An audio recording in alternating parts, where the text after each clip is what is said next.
Hello, this is Ed Rosenberg. I'm with James Thompson. How you doing, James? Hi, Ed. How Thanks you for doing? having me on Sure. today. Our pleasure. James is actually the guy who founded the entire event. He's doing a great job. Everything looks terrific. James, what's your background with Amazon? Well, I spent almost 6 years at Amazon. I was working as a third-party category manager in sports initially. Then I became Amazon's first FBA account manager, where my job was to encourage folks to use FBA. It was an interesting time, dealing with thousands, literally more than 10,000 sellers a month. Wow. And then I did a couple other things at Amazon and eventually ended up running Amazon Services, which is the platform through which just about every seller today ends up joining the Amazon platform. Wow. May I know why you left Amazon? Well, Amazon's a very intensive place, and I became a family man, and I needed a different balance in my life. So I've been fortunate since I left Amazon to find lots of opportunity in the Amazon ecosystem, but I'm not actually at Amazon anymore. I've actually heard that from other ex-Amazonians, by the way. Yeah. How did Prosper happen? The show is just an amazing show. It's Thank not you. too big, not too small. Everything is organized. Everything is email. It's high tech. It's small. It's big. It's really you. enjoyable. Thank you. How did it happen? Well, my co-founder, Joseph Hansen, and I, we've been to a lot of shows, and we've seen a lot of what I would describe as shows that we didn't walk away feeling like we'd learned anything. And so we said, what would it take for us rather than complaining about not going to a show that we like, if we decided to create our own show, what would it look like? What would it have to contain? Who are the types of people we would need to have?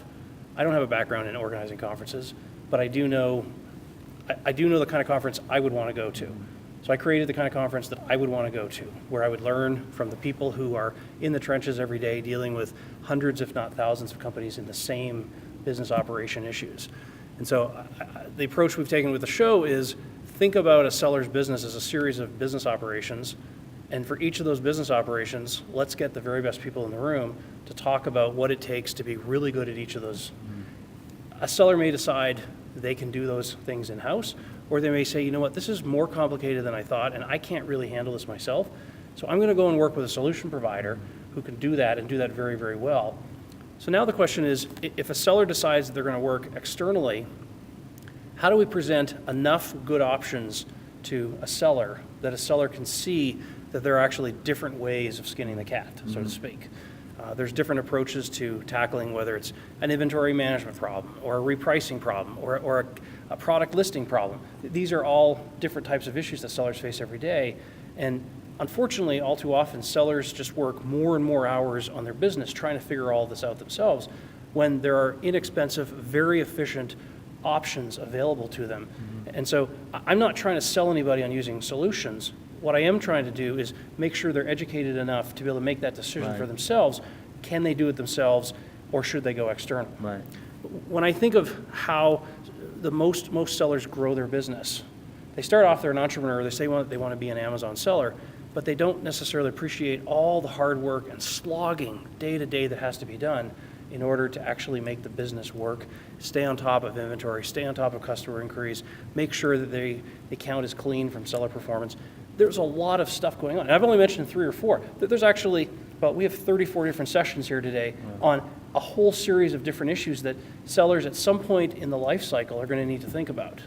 Each one of those issues, there's no way that one seller is going to naturally know everything there is to know about those. Right. So we want diversity of opinion. We want different people talking about the same issue in different ways so that sellers can say, gosh, I didn't realize it was this complicated. I didn't realize there was a lot more that I need to learn in order to get really good at this. Now, you mentioned seller performance, and I know for my group, seller performance is a major issue, and anyone selling on Amazon.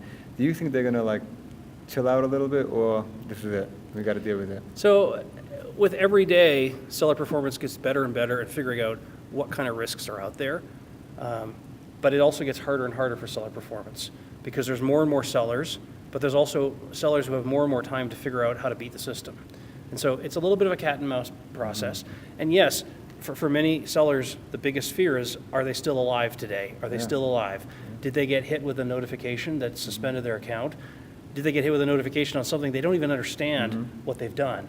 Yes, I understand sellers that play games, eventually they'll catch up with them. But the guys that are doing what they think is the right thing and still get hit with a problem, how do you do risk management of your business and figure out how do I avoid some of these issues? that's a really important skill to learn and to continue to learn. So the long answer to your question is, I don't think seller performance is going to lighten up.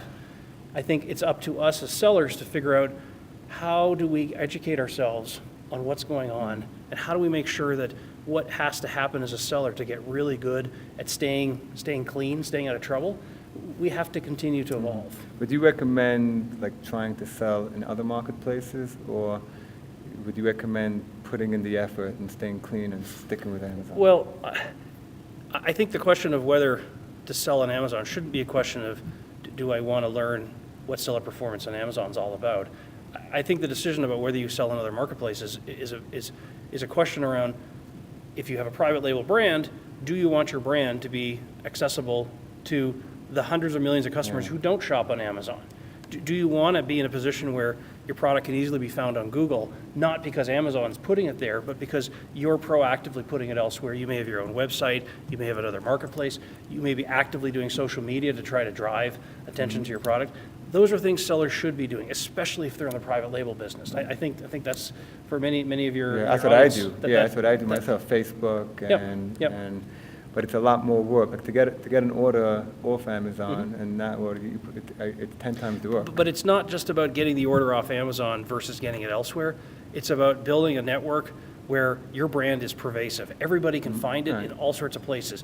I'm not saying it's equally easy to get the name out in all the non-Amazon channels, but if you're in this for the long run, you're building a brand, you're building a business, you still want to be doing this in 5 years, or you want to have an asset that you can sell, you want to have put your fingers into lots of pies, as they say, and then have much better coverage. Because the problem that you're trying to solve with your private label product, making it better, cheaper, faster, whatever, the customers not on Amazon, they want those same types of solutions. And so what are you doing to make those available to them? If you're only on Amazon, not only are you putting all of your eggs in one basket, but you're also foregoing all of those customers that don't shop on Amazon. Right.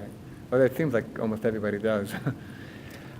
I'm okay if people make Amazon their primary channel, but if it's the only channel, the reality is... One day you could be gone. One last question, then we'll end it. Sure. Why Utah? Like why Utah? Many people like would love it. Like I would like the same exact thing in the East Coast. Yeah. And it seems like more people have come from the East Coast to the West Coast than the other way would be the other way around. So why Utah? So this is the first time we've done the show, and when you do a show for the first time, you try to minimize your risk. And so you do things in places where you think that you have a pretty decent chance of succeeding. We know that we looked at much more expensive cities than Salt Lake, and we saw things where we said, that's too risky. We don't know that this is going to work. Let me put the question a different way. If we do another show, are we interested in doing the East Coast? Absolutely. Absolutely. So I'm not against doing it in other locations. My business partner's based here in Salt Lake. We have incredible amounts of technology companies that are based here. We were able to get a phenomenal facility that was built for the Olympics. Awesome, I mean, it's great. So we will look at other options for other events in the future, and we'll do it wherever the sellers are. So I appreciate everybody making the long flight out here. And once we're here, it's very comfortable. It's just making the thing. But once we're here, it's gorgeous. I mean, it's, Well, I'd love to do a show where, quite frankly, no matter where we go, people come from all over the country because that's the show. Right. Actually, yes. So, James, that was a great show. Thank you very much, Thank you. Kyron. I appreciate it. Thank you.